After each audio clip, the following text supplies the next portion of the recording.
In suburban Minnesota, a pediatric nurse was about to face the most devastating accusation of her life.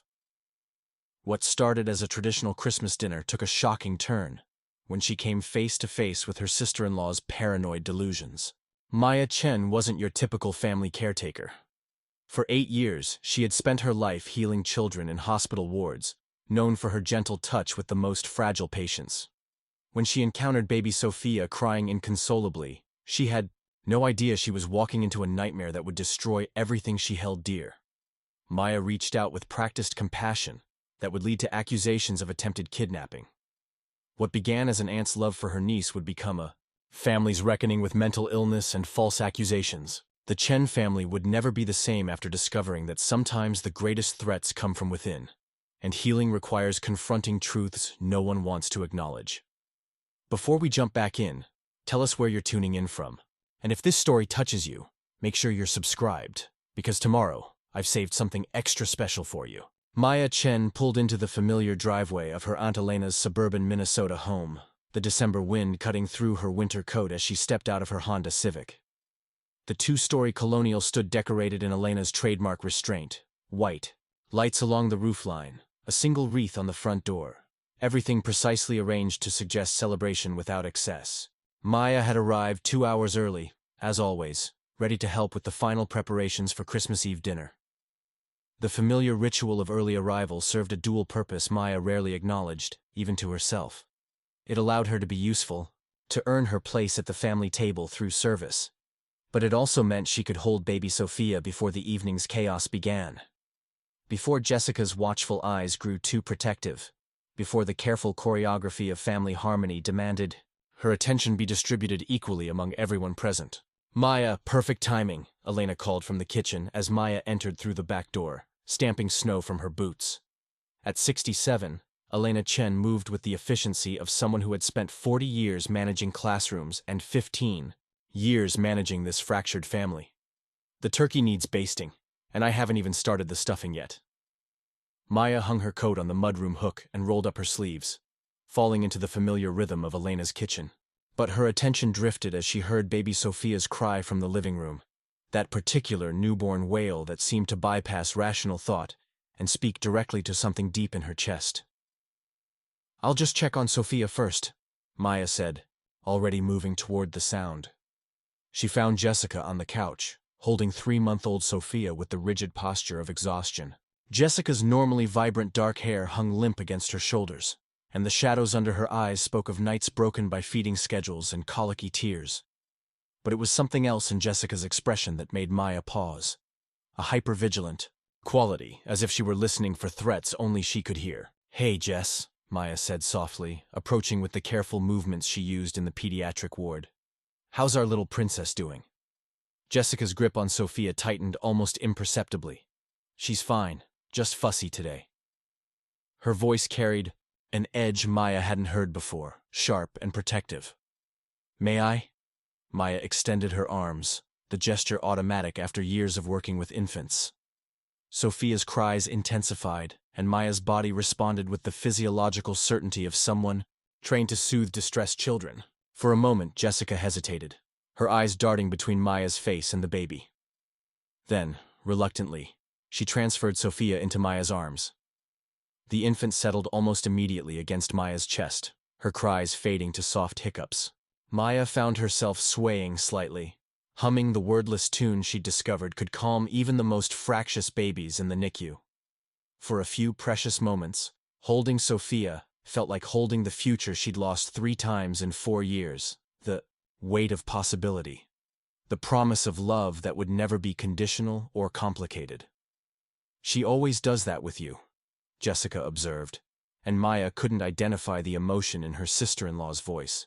It might have been gratitude. It might have been something darker. "Just practice," Maya replied, though the words felt insufficient. How could she explain that holding Sofia was both healing and torment? That every moment with the baby reminded her of the 3 pregnancies that had ended in loss, of the marriage that had crumbled under the weight of repeated grief? David emerged from the basement, carrying folding chairs and wearing the slightly overwhelmed expression he'd perfected since becoming a father. At 35, Maya's older brother had developed the careful efficiency of a man managing multiple complex systems. His software engineering career, his new marriage, his infant daughter, without quite understanding how any of them worked on an emotional level. "Maya's here early," he announced unnecessarily, setting up chairs around Elena's dining room table. "She's helping with Sofia," Jessica said, and Maya caught the way her sister-in-law's eyes tracked every movement, every adjustment of the baby's position. Chen bounded down the stairs. Elena's 16-year-old ward who served as both grandson figure and technological support for the household. At 6'2", he'd inherited the Chen family's tendency toward height and the restless energy of someone who found most adult conversations tedious. His phone was predictably in his hand, capturing random moments with the casual documentation of his generation. "Looking good, Maya," he said, snapping a photo of her with Sofia. "Very maternal." Maya felt Jessica's attention sharpen like a blade.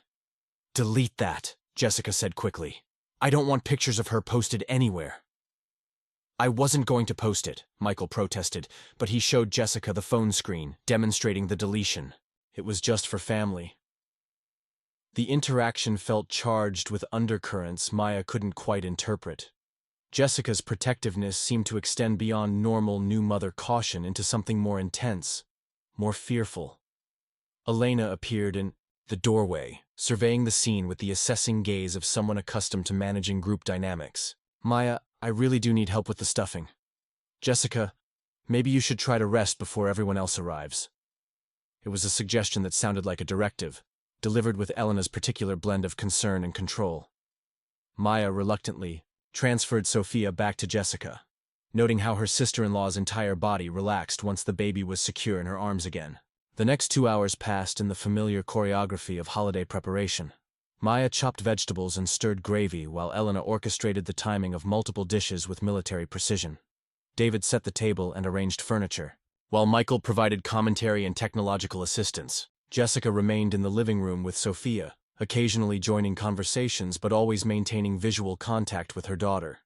But Maya began to notice things, the way Jessica's head snapped up whenever Sofia made any sound. How she tensed when anyone else approached the baby. The whispered conversations with David that stopped abruptly when others entered the room. When the rest of the family began arriving, aunts and uncles and family friends who'd been absorbed into the Chen celebration over the years, Maya watched Jessica's behavior shift into something that looked like performance. She smiled and accepted compliments about Sofia, but her responses felt scripted, rehearsed. During dinner preparation, Sofia began crying again, the sustained wail of an infant who wouldn't be easily soothed. Maya instinctively moved toward the sound, but Jessica intercepted her. "I've got her," Jessica said firmly, though Sofia's cries only intensified in her arms. Maya watched Jessica pace the living room, patting Sofia's back with increasing desperation. The baby's distress seemed to feed Jessica's anxiety, creating a feedback loop that was painful to observe. "Maybe if I—" Maya began. "She doesn't need anything," Jessica snapped, then immediately moderated her tone. "Sorry, I'm just tired, but she's fine. She's fine with me." But Sofia wasn't fine, and neither was Jessica. Maya recognized the signs of postpartum stress from her nursing training. But Jessica's behavior seemed to go beyond normal adjustment difficulties. There was something frantic in her movements, something almost desperate in her need to prove she could handle her daughter alone. As the evening wore on, Maya found herself caught between her natural instinct to help and Jessica's increasingly possessive behavior. Every offer of assistance was politely but firmly declined. Every suggestion was met with defensive explanations about Sofia's schedule, her needs, her preferences. David seemed oblivious to the undercurrents, focused on being a good host and proud father. Elena managed the social dynamics with her usual skill, ensuring conversations flowed and glasses stayed filled. Michael documented everything with casual enthusiasm, his teenage perspective missing the adult tensions that rippled beneath the surface. But Maya felt it all. The weight of Jessica's suspicious glances, the careful distance her sister-in-law maintained, the way normal family interactions felt charged with unspoken accusations. As the evening wound down and Sofia began another crying episode, Maya made one final attempt to help. She approached Jessica with the calm confidence of her professional training, arms extended in the universal gesture of infant care. Jessica recoiled as if Maya had threatened violence. "Don't," Jessica whispered, her voice barely audible over Sofia's cries. "Just don't touch her." The words hung in the air between them, loaded with implications Maya couldn't fully understand. She saw David glance over with confusion, saw Elena's sharp look of assessment, saw Michael's phone still recording moments that would soon take on terrible significance. Later, as Maya was preparing to leave, she overheard Jessica's voice from the kitchen, low and urgent in conversation with David. "She was trying to take her," Jessica whispered, the words carrying the weight of absolute conviction. "I saw it. The way she looks at Sofia, the way she's always trying to hold her. It's not normal, David. It's not right." Maya froze in the hallway, her coat half on, processing words that felt like ice water in her veins. Through the kitchen doorway, she could see David's confused expression, could see Jessica's intensity as she gripped his arm. "Jess, that's Maya. She's great with kids. It's her job. She's just being helpful." "No," Jessica's voice carried absolute certainty. "This is different. I can feel it. She wants to take Sofia away from me." Maya fled then, pushing through the front door into the December night, Jessica's accusations echoing in her mind. She drove home through empty streets, her hands shaking. On the steering wheel, already sensing that something fundamental had shifted in her family, something that couldn't be taken back or explained away. Behind her, in Elena's warm kitchen, Jessica continued building her case with the methodical precision of someone whose reality had become untethered from truth, while David struggled to understand why his wife saw threats where he saw only love. Christmas morning arrived with the deceptive calm of fresh snow blanketing Elena's neighborhood. But Maya felt the tension coiled in her chest like a spring wound too tight. She'd barely slept, Jessica's whispered accusations playing on endless repeat in her mind. She was trying to take her. The words felt like a physical weight, pressing against her ribs with every breath. Maya arrived at David and Jessica's house at 11 sharp, as tradition demanded, carrying gifts wrapped with the meticulous care that had always been her signature. The colonial they'd bought in Maple Grove represented David's success.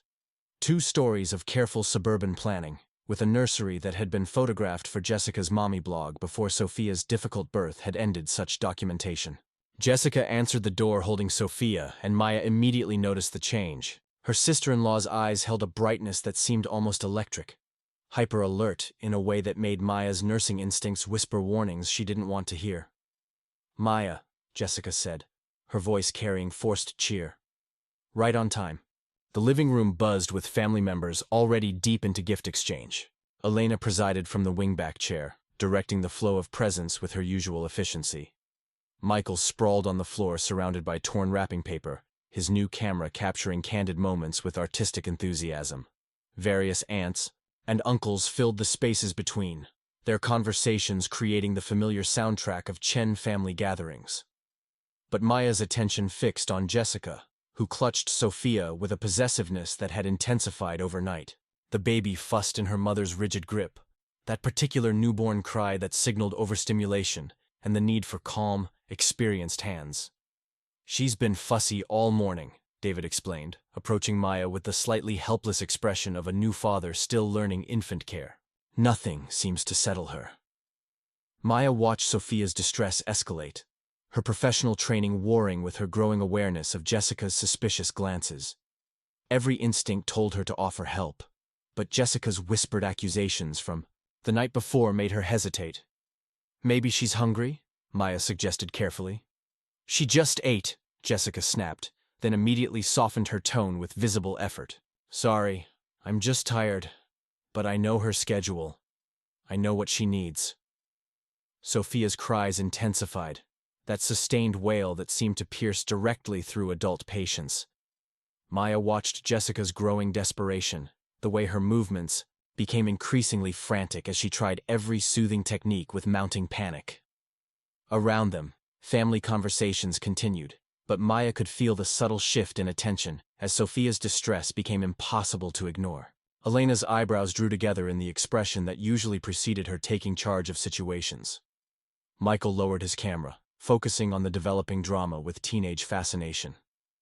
When Jessica stepped away briefly to grab a pacifier from the diaper bag, Maya's instincts overrode her caution. Sofia lay on the couch, arms flailing in newborn distress, and Maya's body moved with the automatic response of someone who'd soothed hundreds of crying infants. She reached for Sofia with practiced confidence, her hands already positioned for the gentle scoop that would bring the baby against her chest in the position that had always calmed her. "What are you doing?"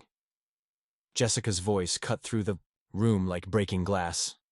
Maya froze, her hands still extended toward Sofia, suddenly aware that every conversation had stopped. Every face in the room had turned toward them, creating an audience for whatever was about to unfold.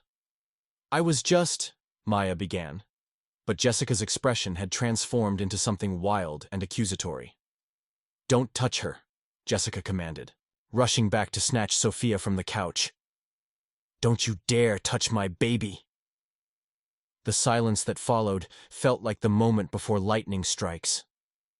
Maya could feel her family's collective confusion, could see David's bewildered expression, as he tried to understand why his wife was treating his sister like a threat. "Jessica," Maya said carefully, using the tone she'd perfected for de-escalating difficult situations in the hospital. "I was just trying to help.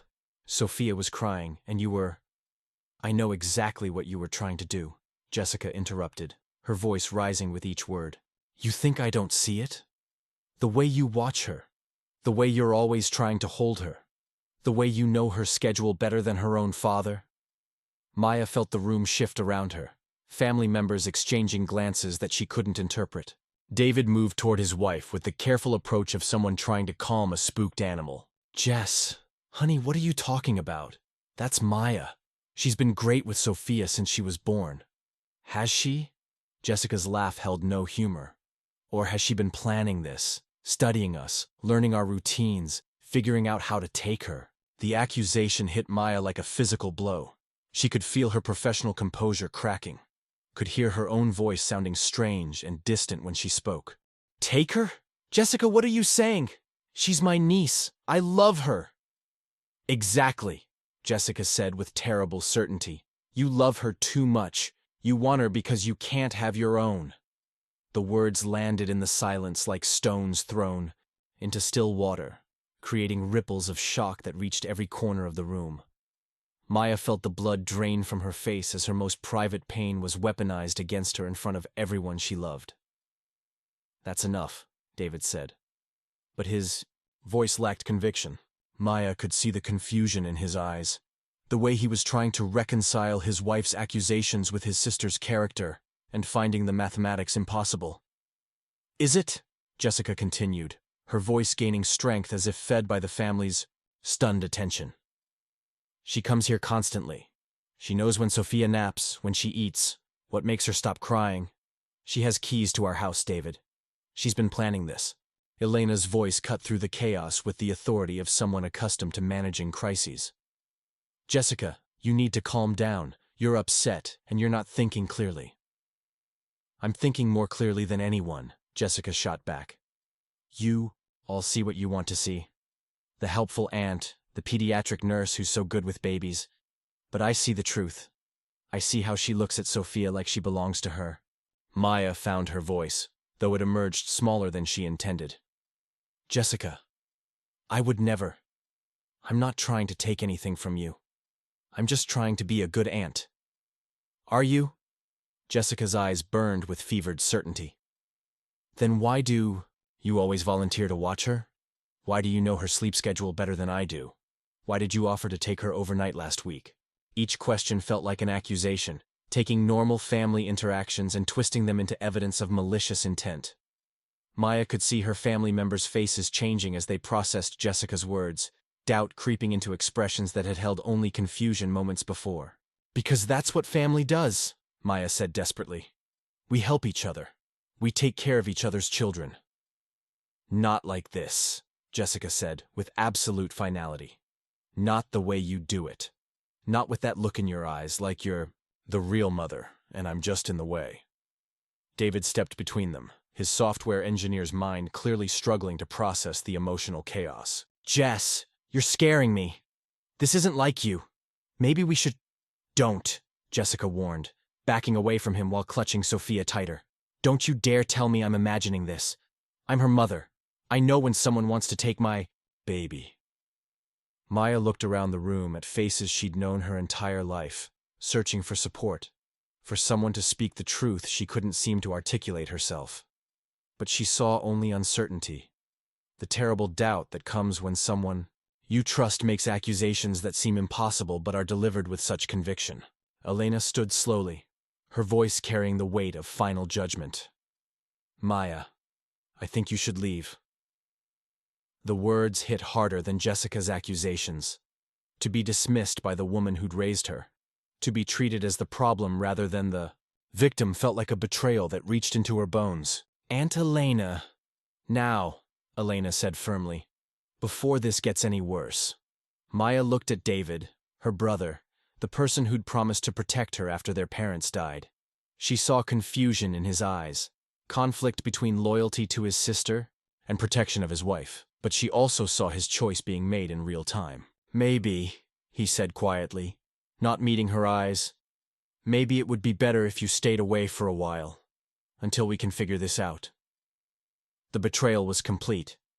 Maya grabbed her coat and fled, Jessica's triumphant expression burning in her memory as she pushed through the front door into the December cold.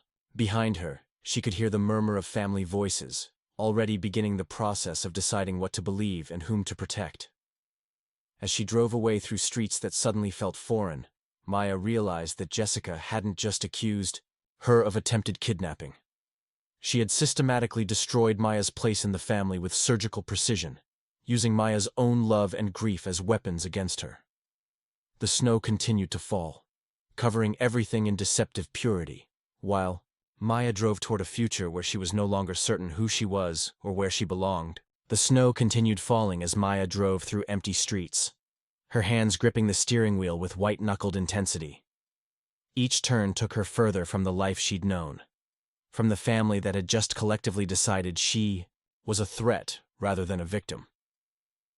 By the time she reached her apartment complex in Minneapolis, the weight of what had happened began settling into her bones like winter cold.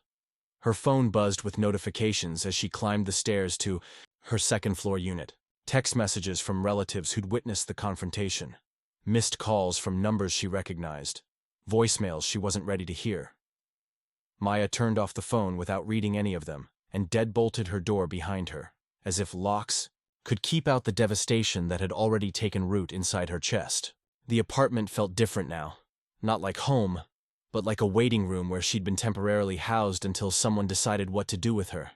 The Christmas tree she decorated with careful enthusiasm a week earlier now seemed pathetic, its lights blinking cheerfully at someone whose life had just been dismantled in front of an audience. Maya sank onto her couch and tried to make sense of what had happened.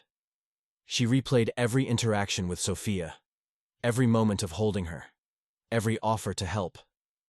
Had she been too eager? Too involved? The questions circled her mind like vultures, picking at memories until she couldn't trust her own recollections. The first call from her supervisor came Tuesday morning. "Maya, this is Dr. Patterson. I need you to come in this afternoon for a meeting. There's been a complaint filed against you, and we need to discuss it immediately." Maya's mouth went dry. What kind of complaint? "I'd rather discuss this in person.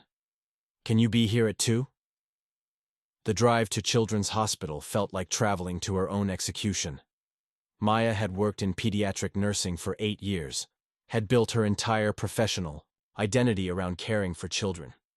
The idea that someone could question her motives, her ethics, her fundamental character in this arena felt like having her soul called into question. Dr. Patterson's office overlooked the parking lot where Maya had once felt pride pulling into her designated space each morning. Now she sat across from her supervisor's desk, watching a woman she'd respected struggle with an obviously uncomfortable conversation. "Maya, I've known you for 5 years. Your record here is exemplary, your colleagues respect you, and your patient outcomes are consistently excellent." Dr. Patterson paused, her fingers steepled on the desk. "Which is why this complaint is so difficult to process." Maya forced herself to speak. "What exactly has been reported?" "Your sister-in-law contacted our ethics committee.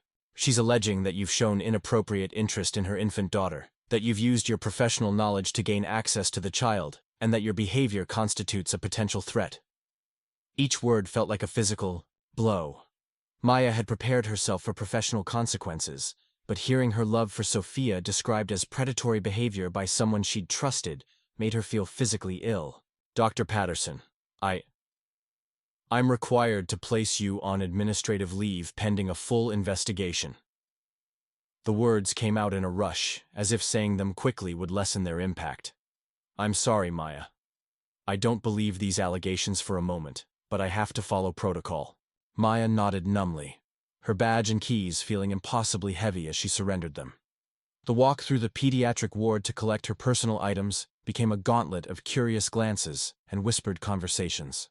Colleagues she'd worked beside for years suddenly seemed to be evaluating her through a different lens, searching for signs they might have missed. By Wednesday, the isolation had become complete. Her attempts to reach David went straight to voicemail. Elena's phone rang endlessly without answer.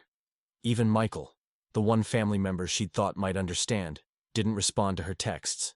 The silence felt more damaging than active hostility would have been. At least with confrontation, she could defend herself, explain her side, fight for truth. But silence left her trapped with her own doubts, forced to examine every interaction, every motivation, every moment of connection with Sofia through the lens of Jessica's accusations. Maya found herself obsessively Googling postpartum depression, postpartum anxiety, any explanation for Jessica's behavior that didn't involve Maya being fundamentally wrong about her own character. But the research only led her deeper into uncertainty. What if Jessica was right? What if Maya's grief over her miscarriages had twisted her love for Sofia into something unhealthy? Thursday brought a new humiliation. Mrs. Anderson from across the hall knocked on Maya's door with an expression of careful concern. Preparing and narrating this story took us a lot of time, so if you are enjoying it, subscribe to our channel. It means a lot to us. Now back to the story. Maya, dear, I hope you don't mind me asking, but there were some people here yesterday asking questions about you. About whether you'd had any children visiting, whether you'd seemed unstable lately. Maya's neighbor had the decency to look embarrassed by the conversation. I told them you were the nicest person in the building, that you'd never even had a loud party, but they seemed very, official. The investigation had expanded beyond the hospital. Someone, Jessica or David or perhaps Elena, had contacted authorities, painting Maya as enough of a potential threat to warrant a formal inquiry. Maya thanked Mrs. Anderson and closed her door, then slumped against it as the full scope of her destruction became clear. Her reputation in the community, built over years of professional competence and personal reliability, was being systematically dismantled. The pediatric nurse who'd helped families through their worst moments was now being investigated as someone who might harm children. The irony was so complete it felt like a dark joke written by someone with a cruel sense of humor. Friday evening, Maya sat in her apartment surrounded by the detritus of a week spent in forced isolation. Unopened mail piled on her kitchen counter, dirty dishes in the sink, Christmas decorations that now seemed to mock her with their celebration of family togetherness. She'd eaten nothing but crackers and coffee for 2 days, her appetite as absent as her sense of self. The knock on her door came just after 8 o'clock. Maya's heart leaped with the desperate hope that someone from her family had come to apologize, to explain that it had all been a terrible mistake. Instead, she found 2 police officers, their expressions professionally neutral. Ms. Chen, we'd like to ask you some questions about your relationship with your infant niece. Maya invited them in because refusing would have seemed suspicious, but the conversation felt surreal. They asked about her visits to David and Jessica's house, about her interaction with Sofia, about her emotional state since her recent divorce. Each question was delivered with the careful neutrality of law enforcement, but Maya could hear the underlying assumption that she was someone who might pose a threat to a child. She answered honestly, completely, providing timeline and context and character references. But she could see in their eyes that her explanations sounded exactly like what a guilty person would say. Reasonable? Detailed? Just defensive enough to seem credible while potentially hiding darker truths. After they left, Maya sat in her living room and tried to understand how her life had been so completely inverted. A week ago, She'd been a respected pediatric nurse with a loving family and a clear sense of purpose. Now she was unemployed, under investigation, and isolated from everyone she'd thought cared about her. The worst part wasn't the professional consequences, or even the family betrayal. It was the creeping doubt about her own character. The way Jessica's accusations had planted seeds of uncertainty that grew stronger each day. Had she been too attached to Sofia? Had her grief over her miscarriages created blindness to appropriate boundaries? Was it possible that everyone else could see something in her behavior that she couldn't see in herself? Maya pulled out her phone and scrolled through her contacts, searching for someone she could trust to give her an honest perspective. Most of her social connections had been built around work or family, both now compromised territories. But there was one name that made her pause. Dr. Sarah Kim, her roommate from medical school who'd specialized in psychiatry. Sarah would understand the complexity of human psychology, the ways that trauma could distort perception and behavior. More importantly, Sarah would tell her the truth, even if that truth was difficult to hear. Maya dialed the number before she could lose her nerve, praying that somewhere in the ruins of her life, she might find at least one person willing to help her understand what was really happening. Whether that meant confirming her innocence or helping her face a truth she'd been too broken to see. The phone rang once, twice, and Maya held her breath, waiting to discover whether she had any allies left in a world that suddenly seemed determined to paint her as a villain in someone else's story. Maya? My God, it's been months. How are you? Dr. Sarah Kim's voice carried the warmth of genuine friendship, unmarked by the careful distance Maya had grown accustomed to hearing from everyone else in her life. Maya closed her eyes, gripping the phone tighter.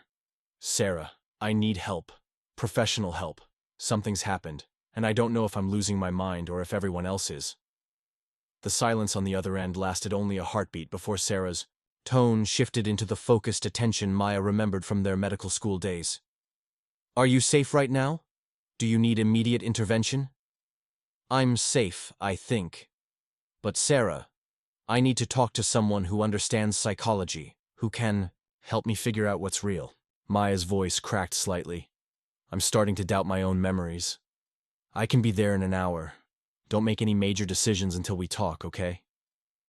Maya spent the next 60 minutes pacing her apartment, alternating between relief that someone had agreed to help and terror that Sarah would confirm her worst fears about herself. When the knock came, Maya opened the door to find her old friend carrying coffee, and the same expression of calm competence that had made her an excellent psychiatrist.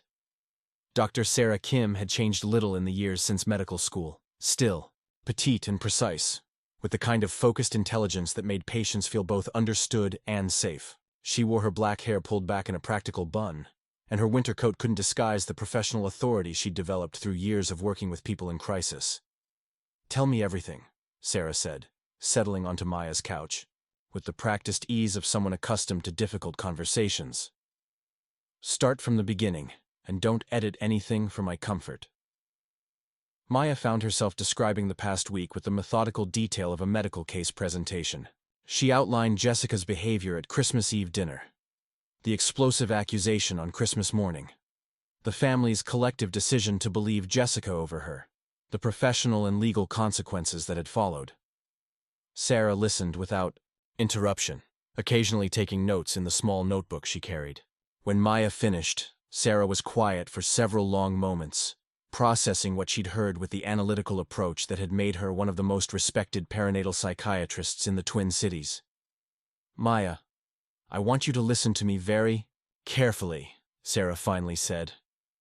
Nothing you've described about your behavior sounds inappropriate or concerning from a psychological perspective. Your attachment to Sofia is consistent with normal grief processing after pregnancy loss, combined with your professional training and genuine family affection. Maya felt something tight in her chest begin to loosen. But Jessica seems so certain. Let's talk about Jessica. Sarah leaned forward slightly. You said she's 3 months postpartum, showing hypervigilance, paranoid ideation, sleep deprivation, and what sounds like delusional thinking specifically focused on threats to her infant. You think she's having postpartum depression? I think she's having postpartum psychosis. Sarah's voice carried the weight of professional certainty. It's rarer than postpartum depression. maybe 1 or 2 cases per 1,000 births. But the symptoms you're describing fit the profile exactly. Maya stared at her friend, pieces of a puzzle beginning to click into place. Postpartum psychosis? Sarah nodded grimly. It typically emerges within the first few weeks after delivery, though it can develop up to several months postpartum. The key features are paranoid delusions, often focused on perceived threats to the infant, hypervigilance, and a break from reality that can seem completely convincing to the person experiencing it. But she seems so logical when she talks about it. She has reasons, evidence. That's exactly how delusional thinking works. The person experiencing it creates a complete narrative that makes perfect sense within their altered reality. Jessica isn't lying or manipulating. From her perspective, you genuinely are a threat to Sofia. Maya felt a complicated mix of relief and devastation. Relief that her own sanity wasn't in question. Devastation that Jessica was suffering from a serious mental health condition that no one had recognized or addressed. Why didn't anyone else see it? Maya asked. David, Elena, the family, they all believed her. Sarah's expression darkened. Because postpartum psychosis is poorly understood, and because the delusions often focus on real people doing normal things. Jessica took your genuine love for Sofia and your natural competence with infants and reframed them as evidence of malicious intent. To family members who don't understand the condition, her evidence might seem convincing. What about the medical professionals? Shouldn't her doctor have noticed? Only if Jessica reported her symptoms, which she probably didn't. Women with postpartum psychosis often hide their symptoms because they fear being seen as unfit mothers. They know their thoughts are extreme, but they believe the threats they're perceiving are real. Maya processed this information, feeling the landscape of the past week shift around her. So when she accused me of trying to kidnap Sofia, she genuinely believed it. The accusation wasn't calculated or vindictive.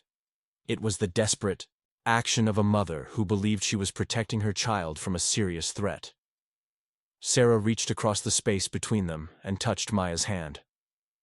Maya, you need to understand something important. This situation has 2 victims. You and Jessica. You're both suffering because of an untreated medical condition. The complexity of this realization hit Maya like a physical weight. She'd spent a week oscillating between rage at Jessica's accusations and doubt about her own character. Now she had to process that Jessica was as much a victim as she was, trapped in a reality distorted by brain chemistry beyond her control. What happens now? Maya asked. How do I convince my family that Jessica needs help instead of everyone? Believing I'm dangerous? Sarah's expression grew troubled. That's the difficult part. Families often resist recognizing postpartum psychosis, especially when the affected person is presenting a coherent narrative about external threats. It's easier to believe that someone outside the family is problematic than to accept that a new mother is experiencing a serious mental health crisis. So, I'm supposed to just accept being cast out while Jessica gets sicker? No, Sarah said, firmly. But approaching this correctly is crucial. If Jessica feels cornered or threatened, her symptoms could escalate. And if your family feels attacked for their response, they'll likely become more defensive and less open to reconsidering their position. Sarah pulled out her business card and wrote additional contact information on the back. I want to consult on this case officially. With your permission, I'd like to reach out to Jessica's obstetrician and see if I can provide some education about postpartum psychosis. Sometimes medical professionals can help families recognize symptoms that they've been missing. Maya looked at the card, feeling hope for the first time in a week. You'd do that? Maya, I've seen families destroyed by unrecognized postpartum psychosis. The woman experiencing it needs treatment, but the people she's targeting need protection and support too. You deserve both vindication and an apology, but more importantly, Jessica needs medical intervention before her condition deteriorates further. Sarah's phone buzzed, and she glanced at it with the practiced efficiency of someone managing multiple crisis situations. I have to get back to the hospital, but I want you to call me every day until this is resolved. And Maya? Yeah? Stop questioning your own character. What Jessica is experiencing has nothing to do with your actual behavior and everything to do with her brain chemistry. The Maya I've known for 15 years is incapable of the things she's accused you of. After Sarah left, Maya sat in her apartment, feeling something she hadn't experienced in a week: clarity. The fog of self-doubt began to lift, replaced by a more complex understanding of what had happened to her family. Jessica wasn't a villain. She was a woman trapped in a medical crisis that no one had recognized or addressed. Maya wasn't a victim of deliberate cruelty. She was collateral damage from an untreated mental health condition. But understanding the situation didn't immediately solve it. Maya still faced professional consequences, family estrangement, and a community that viewed her with suspicion. Jessica still needed treatment that she was unlikely to seek voluntarily, and Maya's family still needed to be educated about a condition they'd never heard of and might not want to acknowledge. Maya picked up her phone and scrolled through her contacts, stopping at Michael's number. If anyone in the family might be open to new information, it would be the 16-year-old who tried to defend her before being silenced by the adults. Sometimes, Maya realized, change had to start with the people who had the least invested in maintaining the status quo. She began typing a text message, choosing her words carefully. She had one chance to plant a seed of doubt about the family's narrative, and she couldn't afford to waste it. Chen stared at his phone screen, reading Maya's text message for the third time. Michael, I know everyone thinks they understand what happened, but I need you to look at the videos you took on Christmas. Really look at them, please. He glanced around his bedroom, decorated with the typical chaos of a 16-year-old's space: gaming setup, basketball posters, textbooks scattered across his desk from last-minute winter break assignments. The house felt different since Christmas morning, charged with an undercurrent of adult tension that no one would explain to him in detail. All he knew was that Maya was now persona non grata, that Jessica was the protected victim, and that asking too many questions earned him sharp looks from Elena. But Michael had been thinking about Christmas morning for 5 days straight, and something about the official family narrative didn't align with what he'd actually witnessed. The adults had dismissed his attempts to defend Maya, treating him like a child who couldn't understand complex adult situations. But Michael had grown up in Elena's house, had learned to observe family dynamics with the keen attention of someone whose place in the family had always depended on understanding unspoken rules. He pulled up his phone's video gallery, scrolling back to Christmas Eve and Christmas morning. Michael had always been the family documentarian, capturing moments with the casual enthusiasm of his generation. What had seemed like random social media content now felt like potential evidence. The Christmas Eve videos showed normal family interactions at first glance: people talking, laughing, sharing food and conversation. But when Michael focused on Jessica and Maya specifically, he began noticing details that hadn't registered during the live events. In one video, Maya was helping Elena in the kitchen while Jessica sat in the living room with Sofia. Maya kept glancing toward the baby with an expression Michael now recognized as longing rather than predatory interest. When Sofia began crying, Maya's body language showed the automatic response of someone trained to comfort children. She moved toward the sound instinctively, then stopped herself when Jessica intercepted. But it was Jessica's behavior that made Michael pause the video and rewind. His sister-in-law's movements had a jerky, hyper-vigilant quality. Her eyes darted around the room constantly, tracking every person's position relative to Sofia. When Maya approached to offer help, Jessica's response was immediate and defensive, far beyond what seemed necessary for the situation. Michael moved to the Christmas morning videos, the ones that captured the explosive confrontation. He'd been filming casually when Jessica accused Maya, more interested in the drama than its implications at the time. But watching now with focused attention, he could see things the adults had missed in their shock. The moment Maya reached for Sofia, her movements were gentle and practiced, the natural response of someone who'd soothed countless crying infants.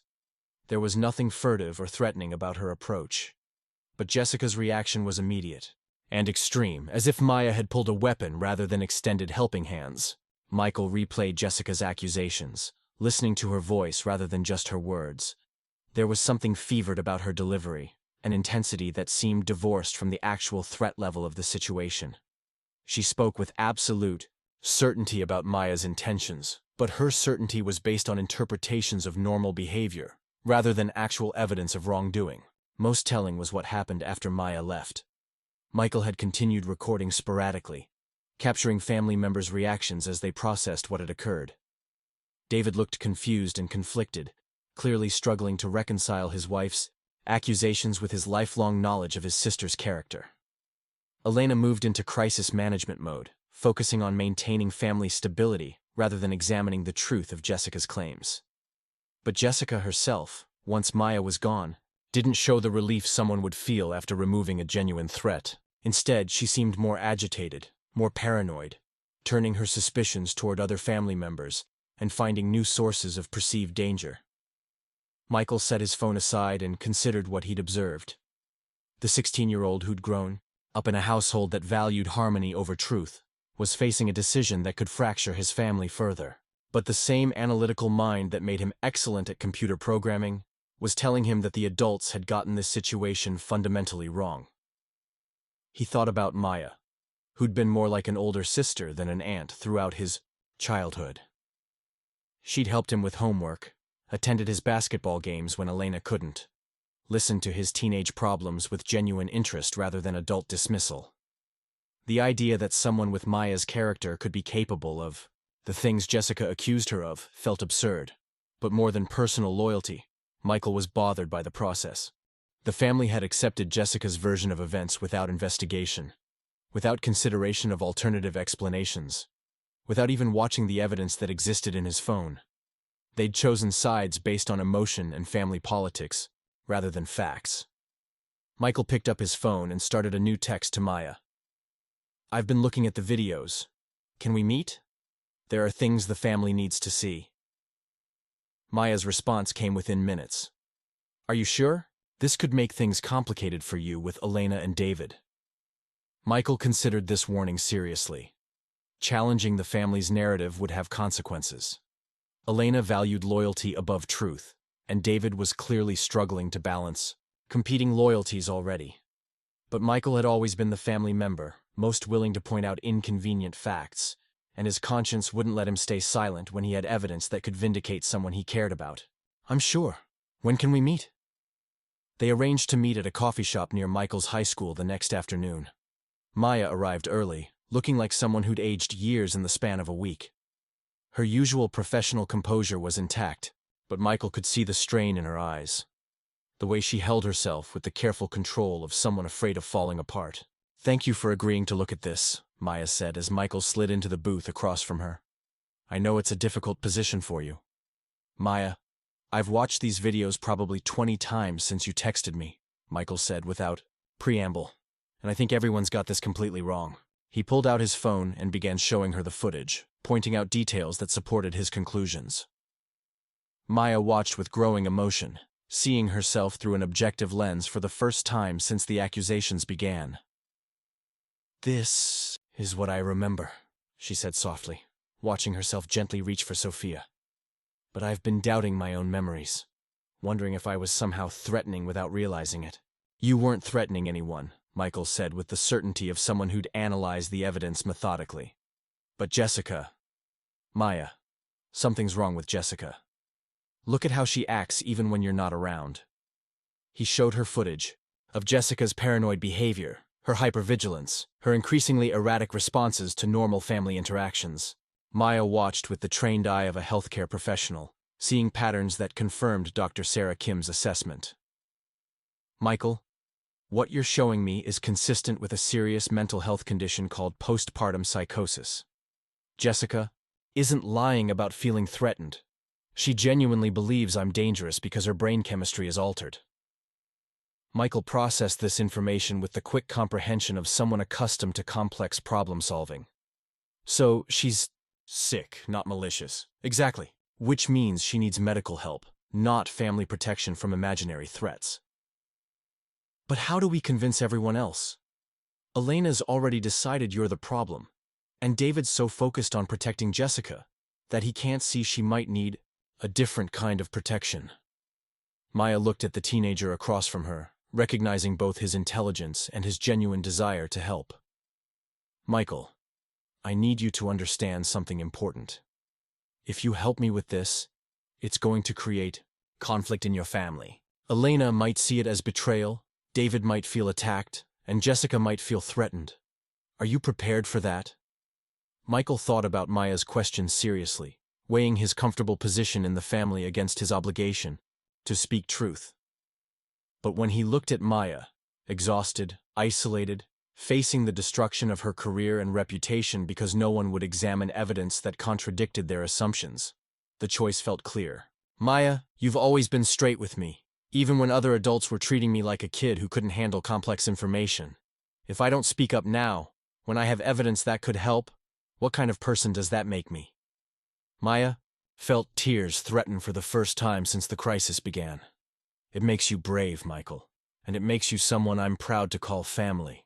They spent the next hour strategizing how to approach Elena and David with the video evidence, knowing that the family's resistance to admitting error would make this conversation one of the most difficult either of them had ever attempted. But, for the first time in a week, Maya felt hope. She had an ally, evidence, and professional insight into what was really happening. The road to vindication would be challenging, but it was no longer impossible. Elena Chen's living room had never felt more like a courtroom than it did on the gray January afternoon when Maya and Michael requested a family meeting. Maya sat on the edge of Elena's floral sofa, her hands clasped tightly in her lap, while Michael positioned himself near the television with his phone ready. David occupied his father's old recliner, his software engineer's posture rigid with the discomfort of someone who preferred logical problems to emotional chaos. Elena presided from her usual wingback chair, her expression already set in the defensive lines of someone prepared to protect her version of family stability. Jessica wasn't present. She'd declined to attend what David had described as Maya's attempt to explain herself, choosing instead to stay home with Sofia. Her absence felt both like relief and additional evidence of how fractured the family had become. Before anyone says anything, Michael began, his teenage voice carrying unusual authority, I need everyone to watch something. Really watch it, not just wait for your turn to talk. Elena's eyebrows rose at his tone. Michael, this is an adult conversation. About events I recorded, Michael interrupted with the polite firmness he'd learned from Maya herself. Events that everyone's been interpreting without actually looking at the evidence. Maya watched, her family's faces as Michael began playing the Christmas Eve footage. She could see Elena's immediate resistance, the way her aunt's mouth tightened as if watching the videos was somehow betraying Jessica. David leaned forward with the focused attention he usually reserved for complex coding problems, his analytical mind engaging despite his obvious discomfort. The first video showed Maya helping Elena in the kitchen while Jessica sat in the living room. Michael had narrated as he filmed, capturing casual family interactions with the unconscious documentation of his generation. But played back with focused attention, the dynamics became clear in ways they hadn't been during the live events. Look at Maya's body language, Michael said, pausing the video. She's helping Grandma Elena, but her attention keeps going to Sofia when she cries. That's not predatory. That's someone who cares about a baby's distress. Michael, Elena began, but he continued playing the footage. Now, watch Jessica. The camera had captured Jessica's hyper-vigilant scanning of the room, the way she tracked every family member's position relative to Sofia, the immediate defensive response when Maya moved toward the baby's cries. David shifted uncomfortably in his chair. Maya could see him processing what the footage revealed, his logical mind working to reconcile the evidence with the narrative he'd accepted about his wife's accusations. Michael moved to the Christmas morning videos, the ones that captured the explosive confrontation. Maya watched herself on screen, seeing her own gentle approach to the crying baby, the natural movements of someone trained to comfort infants. Then Jessica's explosive reaction, the immediate escalation from normal family interaction to crisis-level accusations. Stop! Elena commanded, her voice sharp with authority. Michael, I don't know what you think you're proving, but videos can be misleading. They don't show context, they don't show what happened before or after. They show exactly what happened, Michael replied with surprising steadiness. And what happened is that Maya acted like a normal aunt trying to help with a crying baby, and Jessica reacted like someone who's seeing threats that aren't there. Jessica is protecting her child, Elena said firmly. A mother's instincts are supposed to be based on real threats, Maya interjected, speaking for the first time since the meeting began. Aunt Elena, I need you to listen to something important. I've been consulting with a psychiatrist who specializes in postpartum mental health conditions. Elena's expression hardened further. You've been discussing our family business with strangers? I've been trying to understand why someone I love and trust could believe I'm capable of harming a baby. Maya's voice remained steady, despite the emotion underneath. And what I learned is that Jessica is showing classic symptoms of postpartum psychosis. David's head snapped up at the clinical term. Psychosis? Maya, that's a serious accusation. It's not an accusation. It's a medical assessment based on observable symptoms. Maya pulled out printed materials Dr. Sarah Kim had provided. Postpartum psychosis affects 1 to 2 women per 1,000 births. The key symptoms include paranoid delusions, hypervigilance, and false beliefs about threats to the infant. She watched David's face as he processed this information, saw the software engineer's mind working through the logical implications. But Elena's response was immediate and hostile. "How dare you?" Elena said, her voice cold with fury. "How dare you sit in my living room and try to make Jessica the problem when you're the one who—" "Who what?" Maya asked, her own voice rising. "Who loved Sofia too much? Who helped too often? Who used my professional training to comfort a crying baby? What exactly did I do that was inappropriate or threatening?" "You were obsessed with her," Elena replied, the words coming out with the force of long-held conviction. "You visited too often. You knew her schedule too well. You acted like you were her mother instead of her aunt." "I acted like someone who loved her," Maya shot back. "I acted like family, which, until last week, I thought I was." Michael stepped between them, his phone still in his hand. "Can we please just look at the evidence? I have hours of footage from Christmas Eve and Christmas morning. Jessica's behavior isn't normal maternal protectiveness. It's something else." He resumed playing the videos, focusing on Jessica's interactions with other family members after Maya had left. The footage showed Jessica becoming increasingly agitated, expressing suspicions about neighbors, about medical professionals, about anyone who came near Sofia. Her paranoia had expanded beyond Maya to include multiple perceived threats. David watched this footage with growing concern, recognizing for the first time that his wife's behavior had continued escalating even after the supposed threat had been removed. "She's been getting worse," he admitted quietly. "Since Christmas, she's been. I thought it was just stress from the confrontation, but removing Maya didn't solve the problem because Maya wasn't the problem," Michael said with the clarity of someone stating an obvious conclusion.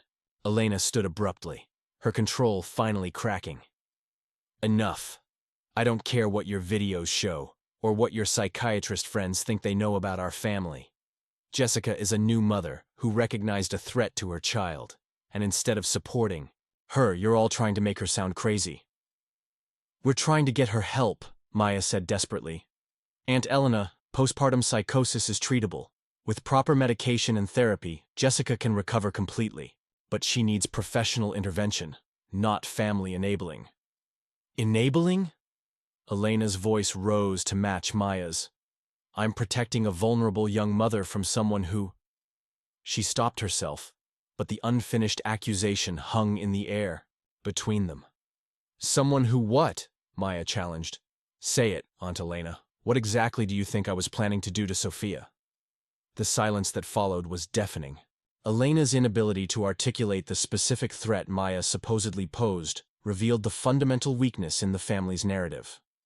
They had accepted Jessica's fear without examining its rational basis, had chosen sides without considering alternative explanations. David rubbed his face with both hands, the gesture of someone overwhelmed by information that contradicted his worldview. "I need to think about this," he said finally. "The videos. They do show things I didn't notice before. But Jessica is my wife, and she's been through so much. She's been through a medical crisis that no one recognized," Maya interrupted. "David, I'm not asking you to choose between us. I'm asking you to help Jessica get the treatment she needs." "And if you're wrong?" Elena demanded. "If Jessica is right about you, and we convince her to see a psychiatrist who dismisses her legitimate concerns, what happens to Sofia then?"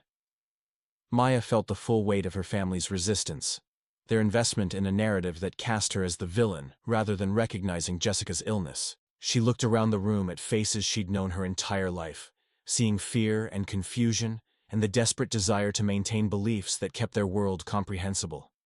"If I'm wrong," Maya said quietly, "then a psychiatric evaluation will confirm that Jessica's concerns are rational and well-founded.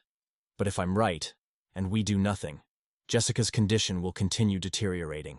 And eventually, her delusions might expand to include threats from David, from Elena, from anyone who challenges her perception of reality."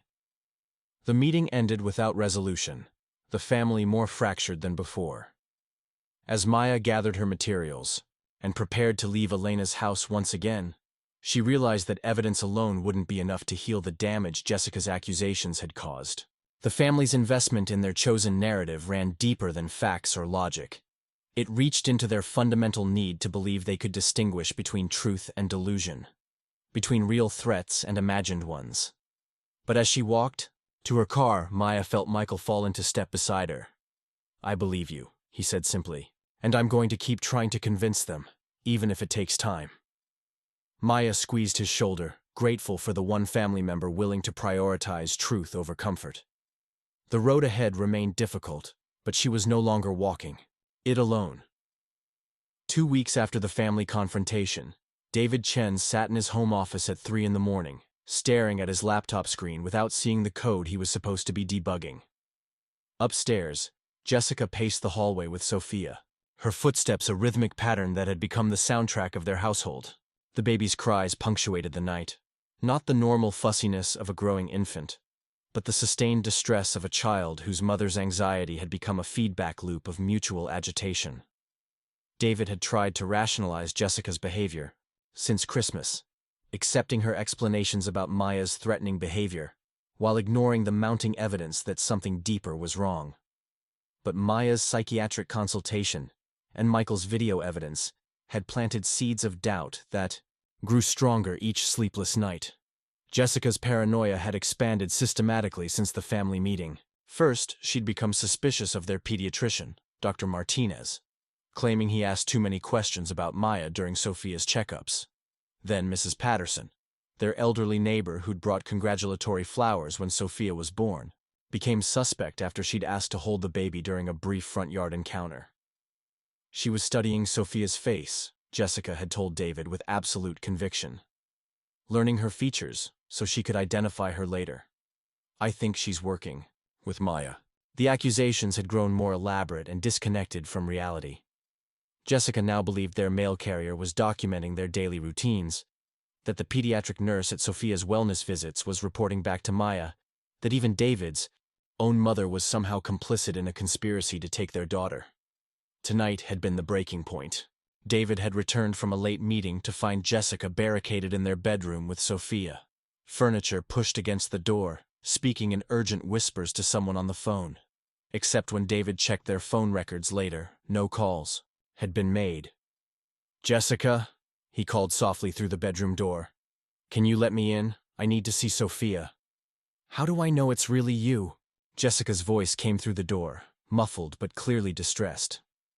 "Maya could have sent someone. She could have hurt you and taken your keys." David felt his chest tighten with a fear he'd been avoiding for weeks. "Jess, it's me. It's David, your husband.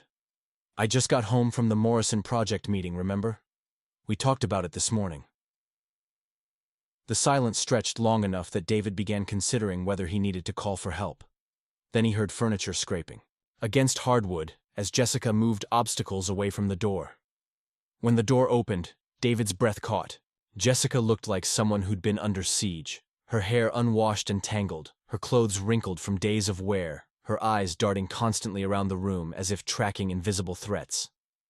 Sofia lay in her arms, unusually quiet in the way babies become when their caregiver's distress overwhelms their ability to self-soothe.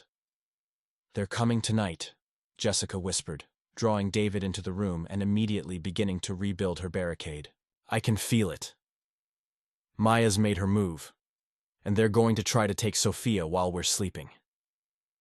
David watched his wife stack chairs against the door with frantic efficiency, her movements sharp and desperate. This wasn't the woman he'd married, the warm and social person who'd filled their home with laughter and easy conversation. This was someone trapped in a reality that existed only in her mind. And David finally understood that no amount of love or logic could reach her there. "Jessica, look at me," David said, using the calm tone he'd learned from years of de-escalating client conflicts. "Sofia needs to eat, and you need to rest. Let me help." "You can't help," Jessica replied, continuing her barricade construction. "You don't see what I see. You don't understand that they're everywhere now. Watching us, planning. Maya's convinced everyone that I'm the problem. But I'm the only one protecting our daughter." David approached slowly, noting how Jessica positioned herself between him and Sofia, even though he was the baby's father. "Who is they, Jess? Who exactly is coming?" Jessica's explanation was elaborate and detailed, involving Maya, Dr. Martinez, Mrs. Patterson, and a complex network of people who were supposedly coordinating to steal Sofia. She spoke with the convincing certainty of someone describing absolute truth, her narrative internally consistent, even as it bore no relationship to reality. David listened with growing horror, recognizing that his wife wasn't manipulating or exaggerating. She genuinely believed every word she was saying. The woman he loved was trapped inside a mind that had rewritten reality into a paranoid thriller, where their infant daughter was in constant mortal danger. "Jessica, I need you to listen to me very carefully," David said, moving closer despite her defensive posture. "Sofia is safe. You're safe. But I think you might be sick, and I think we need to get help." "I'm not sick," Jessica snapped, her voice rising. "Everyone keeps saying I'm sick because it's easier than admitting Maya is dangerous. But I see the truth, David. I see what she's planning." Sofia began crying then, the sharp wail of an infant who'd absorbed too much adult distress. Jessica's response was immediate and counterproductive.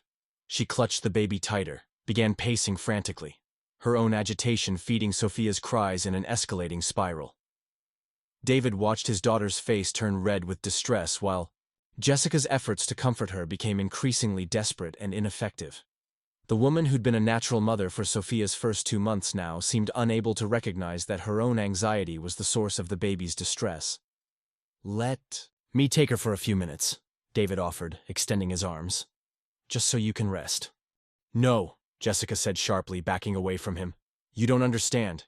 If I let go of her, even for a minute, they'll take her. Maya will find a way. She's been planning this for months."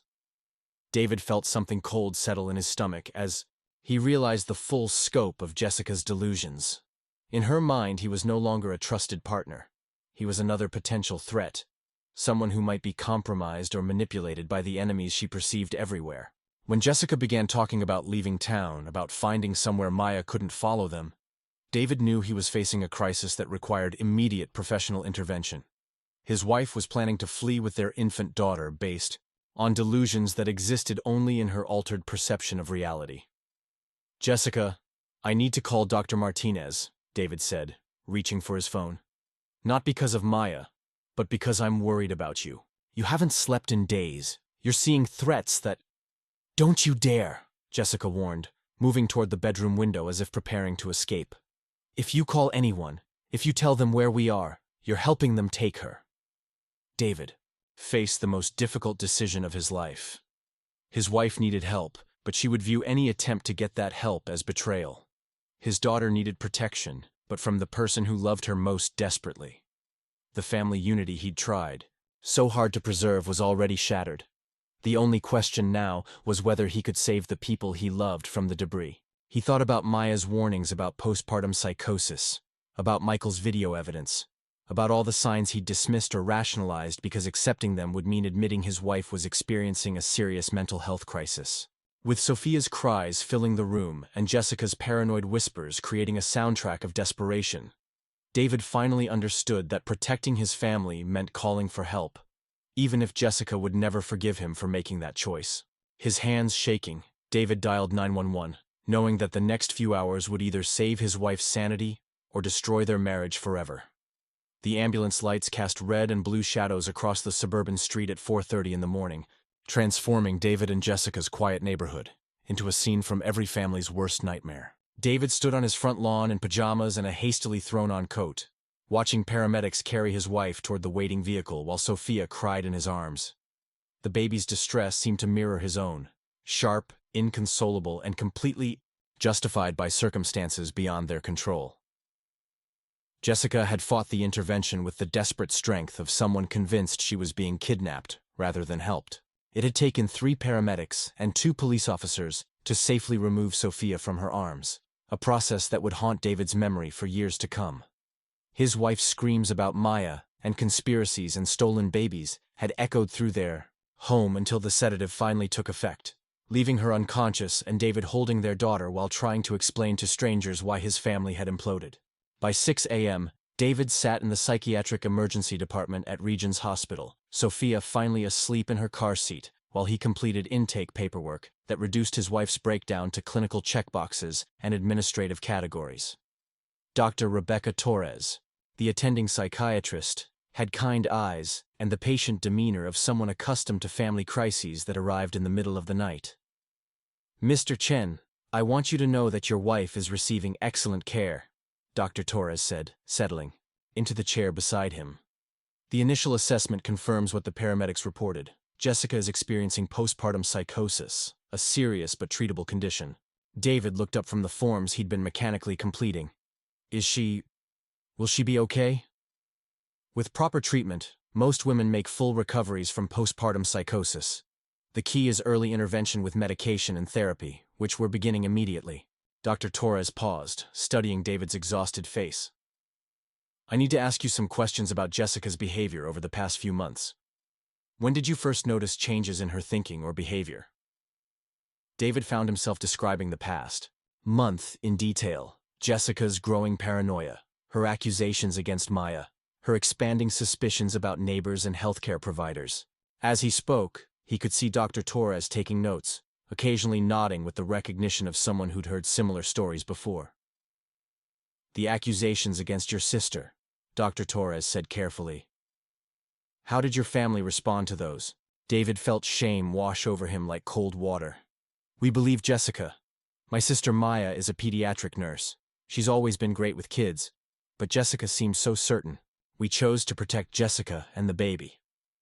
"That's a very common family response," Dr. Torres said gently. "Postpartum psychosis often involves delusions about real people doing normal things.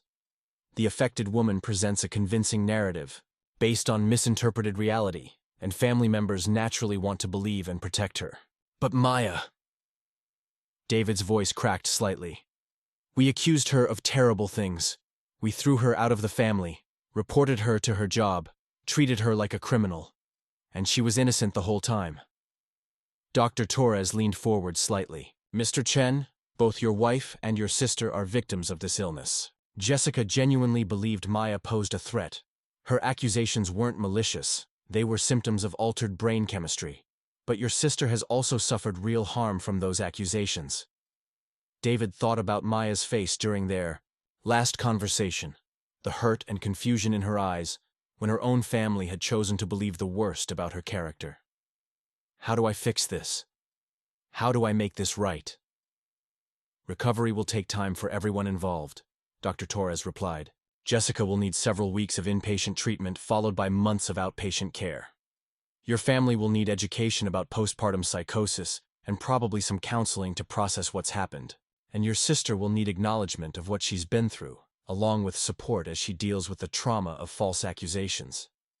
2 hours later, David sat in his car outside Maya's apartment building, Sofia secured in her car seat, and his phone heavy in his hands. He'd called Elena first, reaching his aunt at her morning coffee time and delivering news that shattered her carefully maintained worldview with surgical precision. "Postpartum psychosis," Elena had repeated, the clinical term sounding foreign in her voice. "You're saying Jessica is mentally ill. I'm saying Jessica has been sick for months, and we didn't recognize it because her delusions focused on real people doing normal things." David had explained Dr. Torres's assessment, watching years of Elena's assumptions crumble in real time. "But Maya..." Elena's voice had grown small and uncertain. "The things we said to Maya were based on symptoms of Jessica's illness, not on anything Maya actually did wrong." The silence that followed had stretched long enough for David to understand the full scope of what his family needed to repair.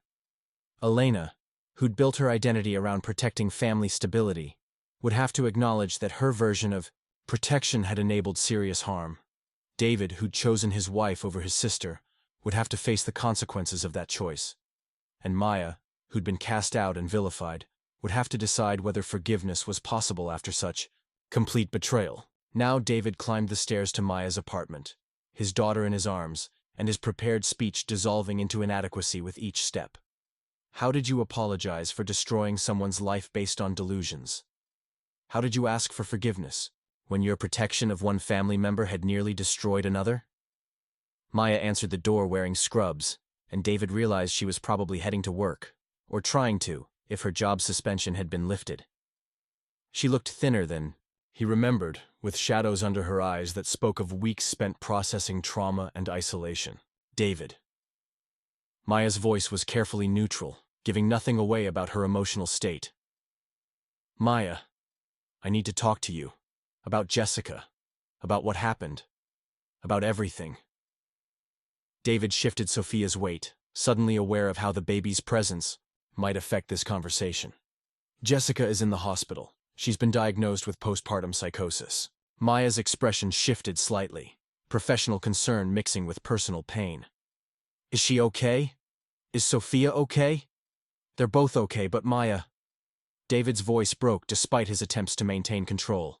I'm so sorry. We were wrong about everything. Jessica's accusations, the things we said to you, the way we treated you. It was all symptoms of her illness, and we didn't understand. Maya stepped aside to let him enter her apartment, and David was struck by how different the space felt. Where it had once been warm and welcoming, now it felt like a refuge. Minimal, careful. The home of someone who'd learned not to expect comfort from external sources. Tell me about Jessica's treatment, Maya said, settling onto her couch with the professional composure David remembered from her nursing days. What's the prognosis? David explained Dr. Torres's assessment, Jessica's current treatment plan, and the timeline for recovery. Maya listened with the focused attention of someone processing medical information. But David could see deeper emotions flickering beneath her professional surface. Maya, I need you to know that I understand what we put you through, David continued. Your job, your reputation, your relationship with the family. We destroyed all of that based on delusions. And I chose to believe Jessica over you. Chose to protect her instead of investigating whether her fears were rational. Maya was quiet for a long moment, looking at Sofia, who was sleeping peacefully in David's arms. Do you know what the worst part was? She finally asked. It wasn't the job suspension, or the professional investigation, or even being cut off from the family. It was starting to doubt myself, wondering if my grief over my miscarriages had somehow twisted my love for Sofia into something inappropriate. David felt the full weight of what his family had done to Maya. Not just the external consequences, but the psychological damage of making someone question their own character and motivations. Maya, you never did anything wrong. Your love for Sofia was exactly what it appeared to be. The love of an aunt who'd been through loss and found joy in her niece. I know that now, Maya replied. But for weeks, I lived with the possibility that everyone I trusted might be right about me. That I might be the kind of person who could threaten a child without realizing it. David recognized that this conversation was about more than apologies. It was about Maya processing trauma that his family had inflicted through their well-intentioned but misguided attempts to protect Jessica. Simple forgiveness wouldn't undo the damage, and David's guilt wouldn't magically repair Maya's relationship with people who'd shown they could turn against her when circumstances became difficult. What do you need from me? David asked. From Elena? From the family? I know an apology isn't enough, but I need to know how to start making this right. Maya looked at him with an expression that held both sadness and a kind of tired wisdom. I need acknowledgement that this wasn't just a misunderstanding. It was a systematic failure of trust and judgment that had real consequences. I need to know that you understand why I can't just pretend this didn't happen and go back to family dinners as if nothing changed. I understand that, David said quietly. And I understand if you can't forgive us. If you can't trust us the same way again. It's not about forgiveness, David. It's about recognizing that something fundamental shifted when you all chose to believe I was capable of harming Sofia. Even if Jessica was sick, even if the accusations were symptoms of her illness, the family's response revealed assumptions about my character that can't be unseen. David nodded, processing the complexity of what Maya was telling him. Jessica's illness explained the accusations, but it didn't excuse the family's willingness to believe those accusations without investigation, their readiness to cast Maya out rather than consider alternative explanations. Dr. Torres mentioned family counseling, David said. Would you be willing to participate in that? Not to fix everything immediately, but to start working through what happened with professional help? Maya considered this, her expression thoughtful. I think that would be helpful. For everyone involved, including Jessica when she's ready. But David, I need you to understand that rebuilding trust will take time, and it will require everyone in the family to examine their own behavior, not just Jessica's illness. Sofia stirred in David's arms, beginning to wake with the soft sounds of an infant transitioning between sleep states. Maya's attention shifted automatically to the baby, her body language showing the same natural caregiving instincts that had been misinterpreted as threatening. Would you like to hold her?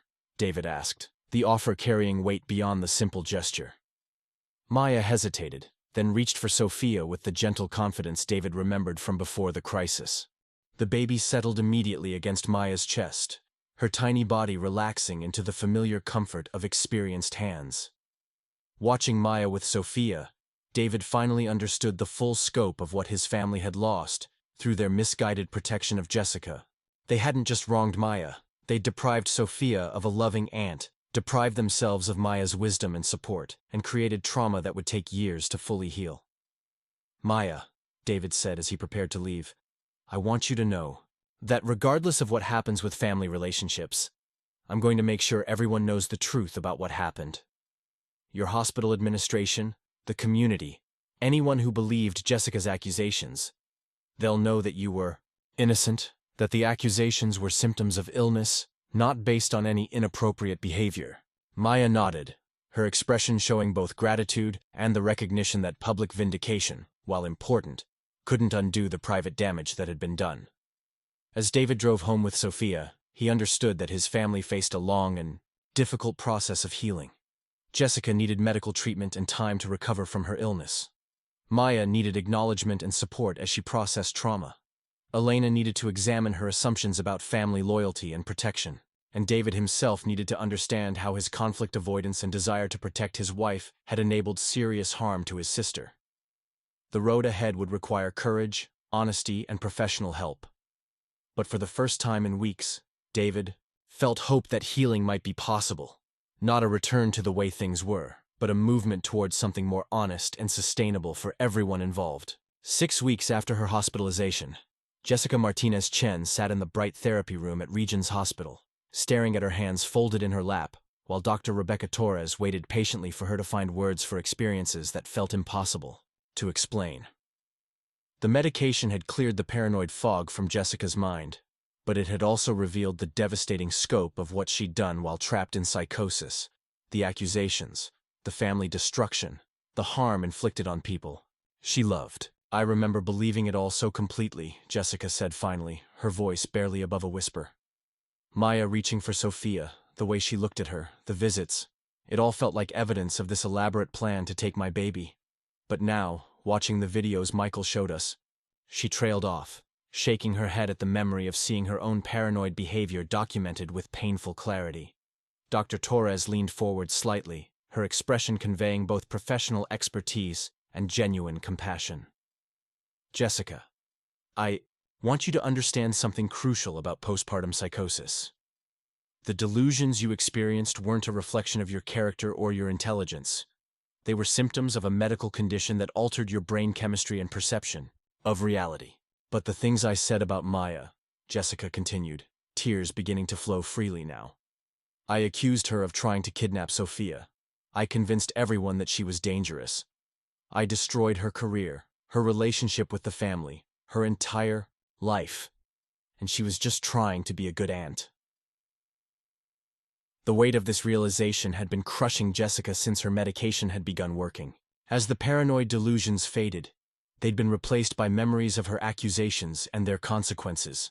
Memories that felt like watching someone else destroy everything precious while wearing her face.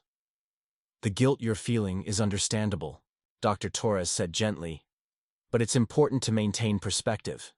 You weren't responsible for your actions during the psychotic episodes, any more than someone having a seizure is responsible for their movements during the seizure. Then who is responsible?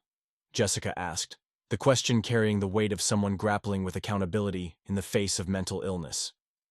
Maya lost her job, lost her place in the family, went through weeks of thinking she might actually be the kind of person who could threaten a child. Someone has to be responsible for that pain. Dr. Torres considered her response carefully. Responsibility in cases of mental illness is complex.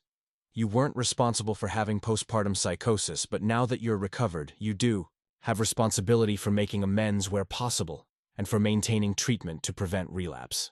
Jessica nodded, wiping tears from her cheeks. The conversation was one they'd had in various forms throughout her treatment, as Jessica struggled to understand the relationship between illness and accountability, between being a victim of her brain chemistry and being responsible for the harm that brain chemistry had caused. I want to see Maya, Jessica said suddenly. I need to apologize, to try to explain what happened, to help fix what I broke. That's something we should approach carefully, Dr. Torres replied. Maya has been through significant trauma as a result of your accusations. Any contact needs to be on her terms when she's ready, and preferably with professional mediation. The truth was that Jessica had been asking about contacting Maya for weeks, driven by both genuine remorse and the desperate need to repair damage that felt overwhelming in scope. But David had been protecting Maya's space and privacy, allowing her to process her own trauma without pressure to forgive or engage before she was ready. That afternoon, Jessica sat in the family therapy session that had become a weekly ritual since her discharge from inpatient care.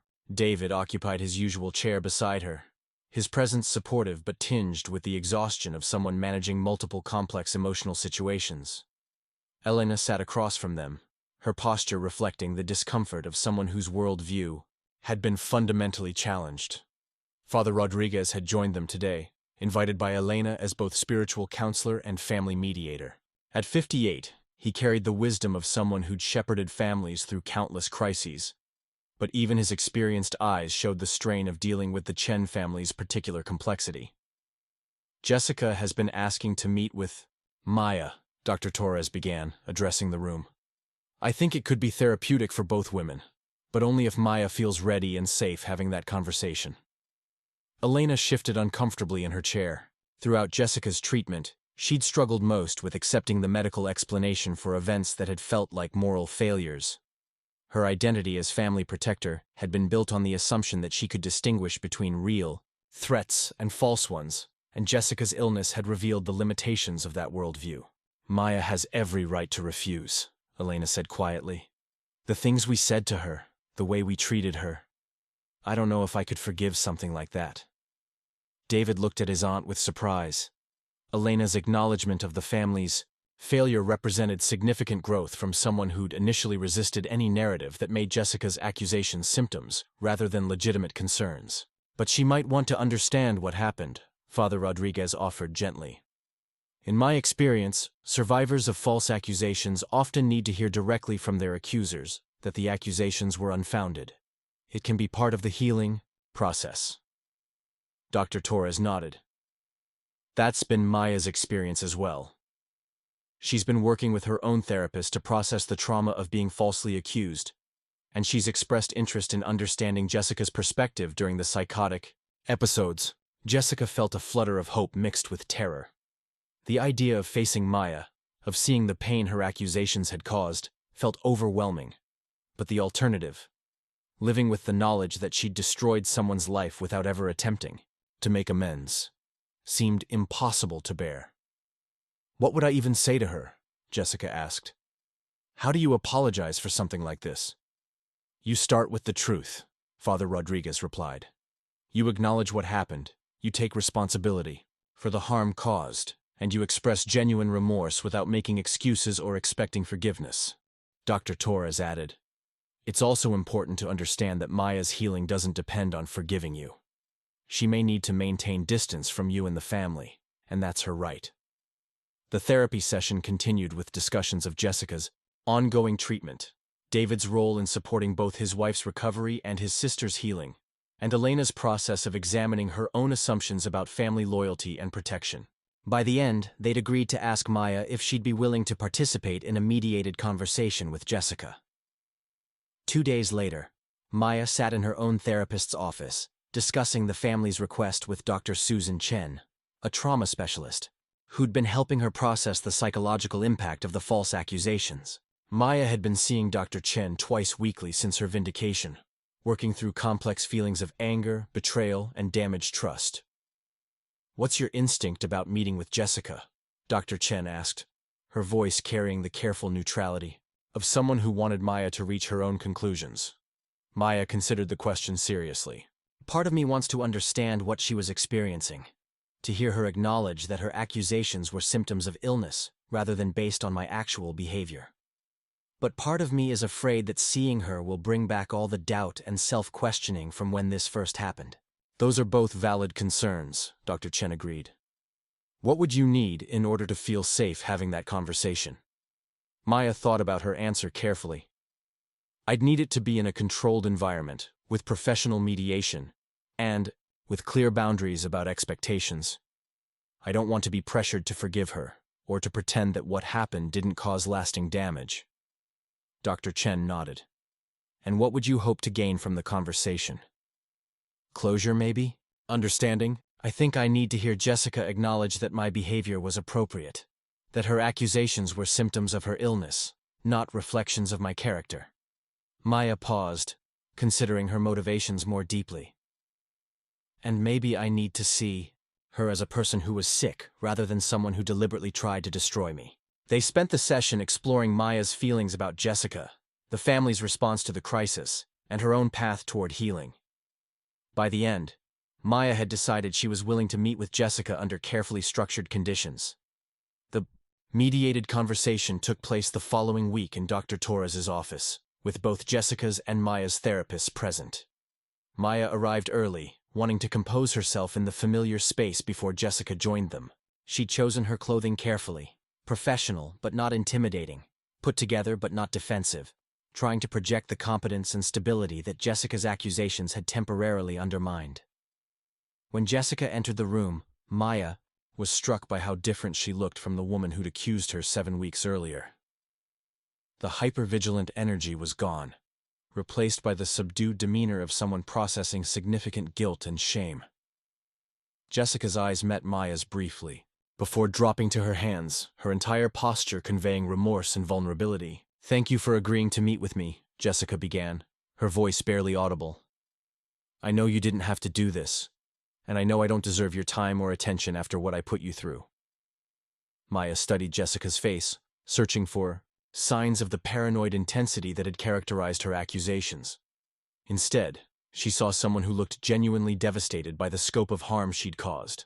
"Jessica, I need you to help me understand what you were experiencing when you accused me of trying to take Sofia," Maya said, her voice steady but not unkind.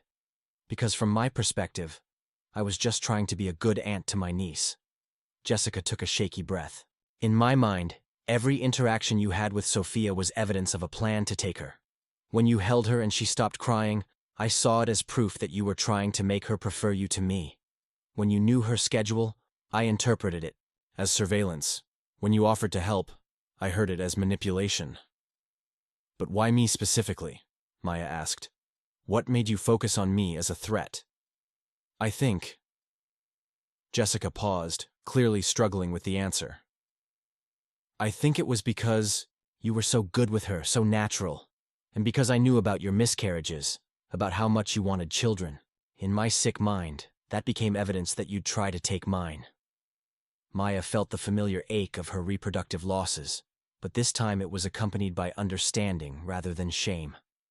Jessica's illness had weaponized Maya's grief, transforming her most private pain into evidence of malicious intent.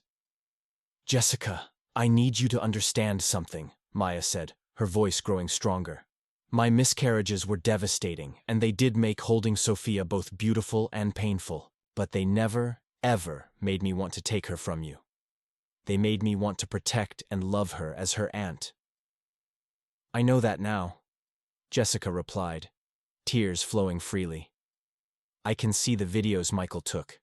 I can remember your actual behavior. And I understand that everything you did was normal and loving. But during the psychosis, I was absolutely convinced you were dangerous. Dr. Torres intervened gently. Jessica, what do you want Maya to know about your experience during the illness? That I genuinely believed I was protecting Sofia from a real threat, Jessica said, looking directly at Maya for the first time. I wasn't trying to hurt you or destroy your life deliberately. I was trapped in a reality that felt completely real but was created by brain chemistry I couldn't control.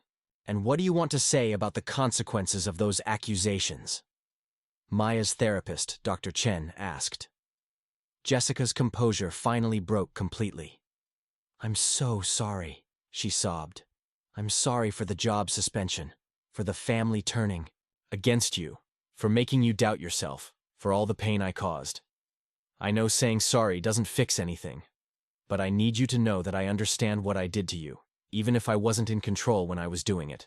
Maya felt her own tears beginning, not from sadness, but from a complex mixture of relief, validation, and genuine compassion for Jessica's suffering. Thank you for saying that, she said quietly. I needed to hear you acknowledge that my behavior was appropriate, that the accusations were symptoms of your illness. The conversation continued for another hour, with both women sharing their perspectives on the crisis and its aftermath.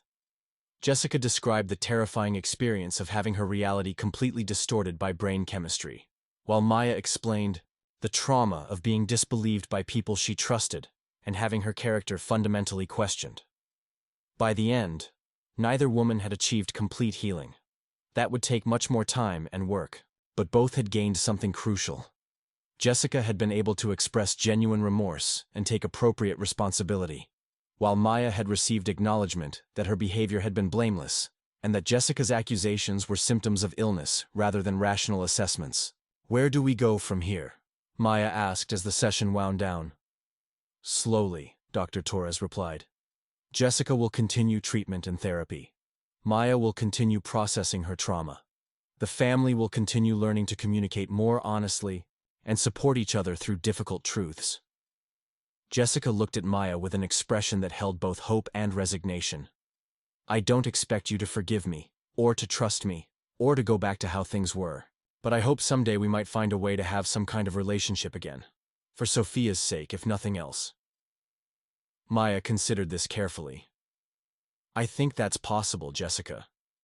But it will take time, and it will require all of us, including Elena and David, to do the work of rebuilding trust and examining how we handle family crises. As they prepared to leave, Jessica made one final request. Would you be willing to let me help clear your name publicly? To talk to your hospital?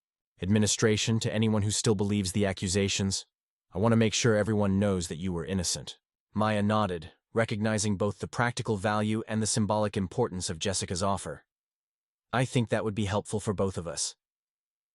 The meeting ended with tentative hope rather than resolution, both women understanding that healing from such profound breach of trust would be a long process requiring patience, professional support, and genuine commitment to growth from everyone involved. But for the first time since Christmas, Maya felt like she was part of a family again. Not the same family they'd been before, but potentially a more honest and resilient one that could face difficult truths and support each other through genuine crises rather than manufactured ones. 8 months after the Christmas that had nearly destroyed the Chen family, Maya stood in the nursery of David and Jessica's home, watching 18-month-old Sofia take her first tentative steps between the couch and coffee table. The room looked different now, softer somehow, with family photos that included Maya prominently displayed, and children's books she'd given Sofia arranged on accessible shelves. She's been practicing all week, Jessica said from the doorway, her voice carrying the genuine excitement of a mother celebrating her daughter's milestones. David thinks she'll be running by next month. Maya smiled, lifting Sofia when the toddler stumbled and reached for her with the automatic trust that had slowly rebuilt over months of careful, supervised visits. The weight of Sofia in her arms no longer carried the complex mixture of joy and grief that had characterized their early relationship. Now it felt simply like love between aunt and niece, uncomplicated by projection or misinterpretation. She's getting so strong, Maya observed, noting Sofia's improved coordination and the bright alertness in her eyes that spoke of healthy development in a more stable environment. Jessica had been medication compliant and faithful to her therapy appointments since her discharge from the hospital. The change in her overall demeanor was remarkable. The hypervigilant edge had been replaced by calm confidence, and the paranoid suspicion had given way to appropriate maternal protectiveness. She'd also returned to work part-time, rebuilding her identity beyond motherhood with the support of her employer and colleagues who'd been educated about postpartum mental health conditions. "Maya, I wanted to talk to you about something," Jessica said, settling into the rocking chair that had become the site of many difficult but healing conversations. "Dr. Torres thinks I'm ready to start speaking publicly about postpartum psychosis. There's a maternal mental health organization that's asked me to share my story at their conference next month." Maya looked up from Sofia, who was now contentedly playing with blocks while leaning against her aunt's legs. "How do you feel about that?" "Terrified," Jessica admitted with the honesty that had become characteristic of her recovery. "But also like I might be able to prevent other families from going through what we did, if my story helps even one family recognize the symptoms earlier, or helps one falsely accused family member feel less alone." Maya nodded, understanding the impulse to find meaning in trauma through helping others. "What would you want to say about what happened to me?" Jessica's expression grew serious. "That postpartum psychosis doesn't just affect the mother and baby. It can destroy entire family systems if it's not recognized and treated properly. That false accusations based on delusional thinking can cause real, lasting harm to innocent people. And that recovery requires everyone in the family to examine their assumptions and do the work of rebuilding trust." The conversation was interrupted by David's arrival home from work, his laptop bag slung over his shoulder and the slightly harried expression of someone managing complex client demands. But his face immediately softened when he saw Maya with Sofia, the scene representing a normalcy that had once seemed impossible to recover. "Perfect timing," David announced. "Elena just called. She wants to host Thanksgiving at her house this year, and she specifically asked me to make sure Maya knows she's expected to bring her famous apple pie." Maya raised an eyebrow at this development. Elena's relationship with her had been the most challenging to repair, complicated by her aunt's struggle to admit that her protective instincts had caused harm rather than preventing it. But over the months, Elena had done significant work in her own therapy, examining her patterns of control and her assumptions about family loyalty. "She also wants to invite Father Rodriguez and Dr. Kim," David continued, referring to the priest who'd mediated much of the family's healing process, and the psychiatrist who'd become an unofficial family consultant. "She said she wants to celebrate the people who helped us get through this crisis." Maya felt touched by Elena's gesture, recognizing it as both an apology and an acknowledgement of how much their family's definition had expanded to include the professionals who'd supported their healing. "I'd be honored to bring the pie," she said simply. Later that evening, Maya sat in her own apartment, which she'd recently upgraded to a larger space in anticipation of potential future changes, reviewing the business proposals spread across her dining table. Dr. Sarah Kim had approached her about partnering on a consultation service that would help families navigate crisis situations involving mental health, false accusations, and family system breakdowns. "You've lived through this from the inside," Sarah had explained during their initial planning meeting. "You understand both the trauma of being falsely accused and the complexity of family dynamics when someone's reality becomes distorted by mental illness. That combination of personal experience and professional expertise could help other families avoid the damage yours experienced." Maya found herself genuinely excited about the prospect of transforming her painful experience into a resource for others. The work would build on her nursing background while incorporating everything she'd learned about family systems, crisis intervention, and the intersection of mental health and family dynamics. Her phone buzzed with a text from Michael, now 17 and serving as the family's unofficial historian and tech support. "Got my early admission to University of Minnesota. Going to study social work with a focus on family systems. Turns out, living through our family drama was actually educational." Maya smiled at his message, remembering the 16-year-old who'd courageously shared video evidence when the adults were too invested in their chosen narrative to see clearly. Michael's decision to pursue social work felt like a direct result of watching his family nearly destroy itself through miscommunication and assumption. The doorbell rang, interrupting her thoughts. Maya opened it to find Elena standing in the hallway, holding a covered dish and wearing the slightly nervous expression of someone attempting to repair a relationship through food and gesture. "I made too much soup," Elena announced, though they both knew this was a pretext for a conversation that Elena wasn't sure how to initiate directly. "Thought you might like some." Maya invited her aunt in, recognizing the olive branch for what it was. Elena's visits had become more frequent over the past few months, each one representing another small step toward rebuilding their relationship on more honest ground. "Maya, I've been thinking about what you said in therapy last month," Elena began, settling onto the couch with the careful posture of someone approaching a difficult topic. "About how the family's response to Jessica's accusations revealed assumptions about your character that went deeper than just believing her story." Maya poured tea for both of them, giving Elena time to find her words. This was the conversation they'd been circling around for months. Not just about Jessica's illness or the crisis itself, but about what the family's response had revealed, about their fundamental beliefs about Maya's place in their lives. "I think I've always seen you as the helper, the one who takes care of everyone else's needs," Elena continued. "And when Jessica painted your helping as threatening, it was easier for me to believe that you'd somehow crossed a line than to examine whether my expectations of you were fair or sustainable." Maya felt something shift in her chest. Not forgiveness, exactly, but recognition that Elena was finally engaging with the deeper issues that had enabled the crisis. "What do you mean?" "I mean that I expected you to be endlessly accommodating, to always put family harmony above your own needs, to absorb whatever treatment we gave you without complaint." Elena's voice grew quieter.